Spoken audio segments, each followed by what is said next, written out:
네, 안녕하세요. 마감 클래스 이강문 전문가입니다. 자, 오늘 지수가 오랜만에 반등 좀 시원하게 나타내 주셨습니다. 자, 이와 같이 시장이 올라섰을 때 제가 이 시간에 또 방송을 통해서 이야기 드렸던 부분들이 시장의 주도주 역할을 했습니다. 자, 오늘 마감 클래스 이 내용들 확인해 보겠습니다. 자, 우선은 삼성전자와 SK하이닉스가 시장에서 정말 강했습니다. 특히나 SK하이닉스가 장 마감 때까지 4% 이상의 급등 마감을 했는데요. 자, 우선은 삼성전자와 SK하이닉스 쪽에서 반도체, 특히 낸드 플래시에 대한 감산 기대감이 나오면서 상승을 했습니다. 자, 우리가 이 감산에 대한 이야기들을 좀 아셔야 되는데요. 우선은 반도체 생산에 대한 부분들을 줄이는데 왜 기대감으로 올라왔을까? 상당히 의문이 되실 수도 있는데요. 자, 이번에 주가 차트 보면서 설명드리도록 하겠습니다. 자, 우선은 이 SK하이닉스와 삼성전자가 주가가 상당히 빨랐는데요. 특히나 SK하이닉스가 오늘 최근까지 해서 시세 급등세가 상당히 빠르게 진행되고 있습니다. 자, 우선은 이 반도체 생산에 대한 감산 소식이 왜 주가에 도움이 되고 있느냐? 반도체 업황이 어려워서 생산을 줄이는 게 아니냐라는 측면보다는요. 사실 이 반도체 경쟁 구도가 시장에서 반도체를 많이 원하다 보니까 경쟁의 과열 현상이 나타났습니다.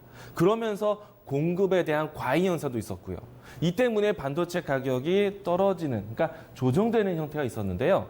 자, 이처럼 이 생산에 대한 부분들을 좀 줄인다라면 공급 과잉에 대한 문제를 조금은 낮춰갈 수 있을 것 같고요.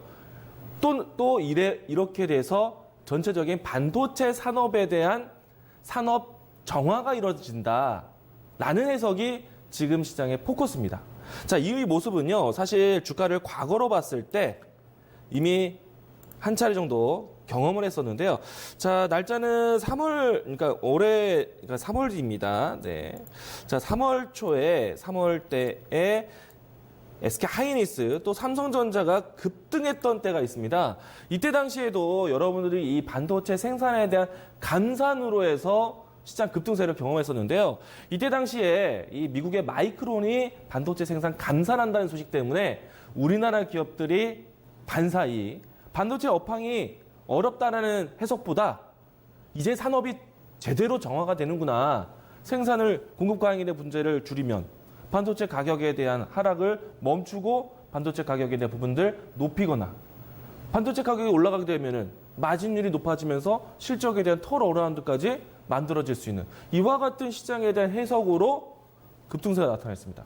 지금 그대로 반복 학습이 되고 있다라고 보시면 좋을 것 같고요. 또 여기에 제가 시장이 어려울 때, 침체될 때 가장 중요하게 보는 건 무엇이라고 했죠? 수급. 특히나 외국인의 수급.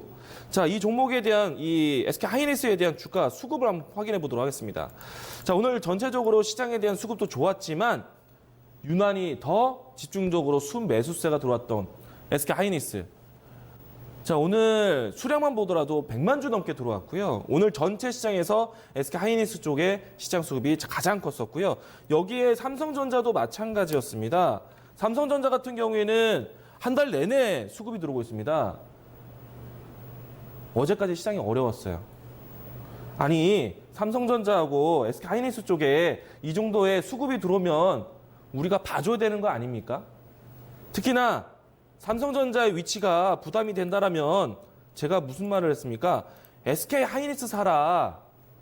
정말 시장에서 선택할 수 있는 종목이 없다라면 SK하이닉스 사자라고 말씀까지 드렸잖아요. 이 시간에. 제가 요즘에 방송을 하면 어떤 이야기만 합니까? 반도체 얘기를 항상 얘기하고 있죠. 또 한 가지, 일본의 수출 규제가 우리나라에게는 반사이 기대감으로 작용되고 있는데 그게 바로 반도체 쪽이다. 만약에 이 경제 마찰이 커지면 그 다음 산업도 또 준비하자. 반도체부터 시작해서 준비하자. 낙폭과대에 성장주도 찾자. 이런 얘기 해드렸잖아요. 정말 그런 것들 고려하기 힘들다면 SK하이닉스 사자라까지 얘기했어요. 자, 지금도 보면요. SK하이닉스 쪽에 외국인의 순매수세가 정말 강하게 들어오고 있습니다. 가지고 계신 분들은 이 이야기를 통해서 접근하셨던 분들은 어제 그제 사셨던 분들은 좀 더 수익을 끌고 가시는 전략. 왜? 바닥권에서 이제 올라오고 있습니다. 없는 사람들은 다른 종목 찾기 어려우신 분들은 지금부터 사 모아 가셔야죠. 그렇죠? 왜? 시장에 변수가 있다 하더라도 수급이 이렇게 탄탄하게 진행되고 있기 때문에. 자, 일단은 SK하이닉스와 삼성전자에 대한 뉴스는 이 주가에 대한 상승과 모멘텀으로 작용이 됐지만 여전히 시장 전체적으로 그동안에 우리나라 겪어왔던 삼중고 악재에 대한 모습은 끝나진 않았습니다. 그렇기 때문에 역시나 믿을 거는 수급 위주로 보셔야 되겠고요. SK하이닉스하고 삼성전자가 이렇게 올라오니까 오늘 반도체가 일제히 올라가지 않았습니까? 그 안에서도 수급, 일본의 수출 규제에 대한 반사이, 국산화 이와 같은 키워드를 계속 보셔야 됩니다. 지금 이게 시장에 대한 충격, 위기, 기회다라고 말씀을 드렸고요. 자, 일단은 IT에 대한 관점은 계속 유효합니다. 보셔야 되고 집중하셔야 됩니다. 자, 다음 내용도 보도록 하죠. 자, 우선은 오늘 이 지수가 오랜만에 좀 장 초반 때부터 해서 상승 기조가 나타났다 보니까 가장 또 민감하게 반영되는 성장주 5G가 또 크게 올라왔는데요. 그중에서 오이솔루션이 신고가를 경신을 했습니다. 우선은 내용은 아시겠지만은 어제 이 5G 상용화 100일 숫자가 되었는데요. 전체 가입자 수가 165만 명을 넘었습니다. 그리고 앞으로 더 가입자를 더 유치하기 위해서 통신 장비 회사들은 더더욱 시장의 이 보급화를 위해서 더 가속화할 것이다. 라고 보고 있고요. 그리고 지금과 같이 시장이 흔들릴 때 볼 수 있는 이 실적주들 5G 대표적으로 이야기를 들어왔는데 오늘 오이솔루션이 신고가가 경신을 했고요. 또 그와 같이 KMW 또 5G 관련된 종목들이 일제히 강한 모습이었습니다. 간단하게 오이솔루션 차트 한번 보고 대응 영역 보도록 하겠는데요. 자, 오이솔루션은요. 어떻게 보면 제가 대마불사라고 이야기도 했습니다. 그동안에 큰 흐름을 주었던 성장수 메가 트렌드 이야기를 해드렸기 때문에 큰 시세에 대한 부분들은 절대 죽지 않는다. 물론 올라가는 것에 대해 있어서 떨어지지 않지만 올라가는 것도 더딜 것이다 했는데 오늘은 시장 상승과 함께 추가적인 상승이 나타났는데요. 우선은 오이솔루션이 이와 같이 좀 큰 추세를 그리다 보니까 다른 후발 종목들의 움직임도 상당히 강했었고요.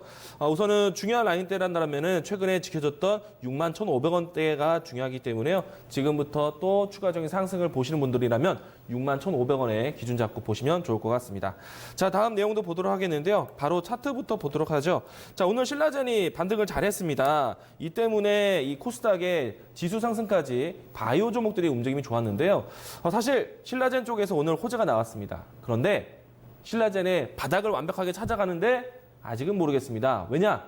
전체적인 시장 업종이 제약바이오세타가 아직까지는 주요 종목의 리스크가 해소되지 않았기 때문인데요. 중요한 거는 신라젠이 팩사일 병용 임상에 대한 새로운 신기술에 대해서는 좋게 나왔지만은 임상 3상에 대한 과정에 대한 결과는 아직 듣지를 못했습니다. 이 내용들은 연말에 있을 것이고요. 또 코롱 티슈즌에 대한 상장 폐지 심사에 대한 부분들도 우리가 계속해서 우려되고 있고 삼성 바이오로직스에 대한 이 우려감도 아직 해소되지 않았기 때문에 제약바이오세타 오늘은 기술적 반등에 의해서 종목 지수 상승까지 만들어냈지만은 단발성으로 보자라고 얘기 드리고 싶고요. 이보다 수급이 정말 잘 들어오고 있는 IT 섹터에 더 집중하자라고 강조를 드리도록 하겠습니다. 자, 그러면 내일장에 대한 준비로 넘어가 보도록 하겠는데요. 자, 우선은 오늘 밤에 있을 미 증시 제롬 파월 의장의 이 연설이 또 증언이 아주 중요할 것 같습니다. 금리 인하에 대한 힌트를 어젯밤에 얻지 못했었고요. 오늘 마지막으로 여러분들이 확인해야 되지 않을까 생각이 되는데, 자, 만약에 금리 인하에 대한 발언이 우호적으로 나온다라면은 최근 우리 시장의 강달러 현상으로 해서 리스크가 되었던 환율에 대한 리스크를 좀 완화시킬 수 있지 않을까. 그러면 시장의 외국인 수급 이탈에 대한 불안감을 줄여줄 것이고요. 그러면 시장에 대한 움직임이 좀 더 가벼워질 수 있다라고 보시면 좋을 것 같습니다. 만약에요. 근데 제롬 파월 의장에 대한 부분들이 쇼크로 다가온다라면은 시장에 대해서는 이 충격이 아주 증폭이 될 겁니다. 그러면 내일 장 초반 때부터요. 현금 확보에 대한 부분들을 염두하셔야 됩니다. 그런데 시장에서는 이미 오늘 아시아 쪽으로 해서 외국인 수급이 들어온 걸 보면 이와 같은 리스크는 크지 않을 것이다. 리스크 완화에 좀 더 긍정적으로 기대를 해보도록 하겠습니다.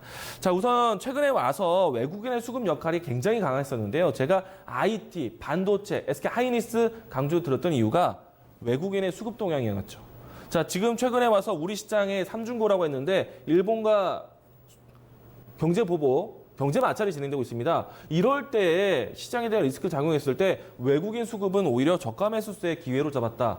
특히나 앞으로 시장이 돌아섰을 때 주도주 역할을 할 수 있었던 IT 섹터에 집중했다라는 것. 이 점은 우리가 참고해야 된다. 시장 단기적인 시각이 아니라 시장에 대한 방향성을 위로 보고 있다는 것을 놓치면 안 될 것 같고요. 그래서 외국인 수급을 집중적으로 보셔야 됩니다. 자, 우선은 우리 시장에 대한 중재 역할을 할 수 있는 여러 가지 이야기들이 있는데요. 우선은 이 미국 국무부에서 차관보 직책에서 이 동아시아 이 순방이 나오게 되는데 특히나 우리나라 와서 한일 경제 마찰에 대한 중재 역할을 할 것인지에 대한 관심이 모아질 것 같습니다. 저는 개인적으로 시장에 대한 리스크, 환율에 대한 리스크를 만들고 있는 일본의 규제가 오히려 저는 좀 더 즐겼으면 하는 바람인데요. 왜?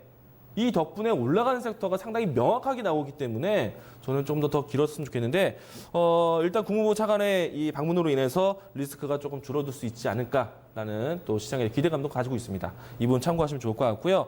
다만 여기에서 우리나라 정부의 입장은 상당히 강합니다. 자, 일본이 핵심 소재에 대한 부분들 수출 안 하겠다?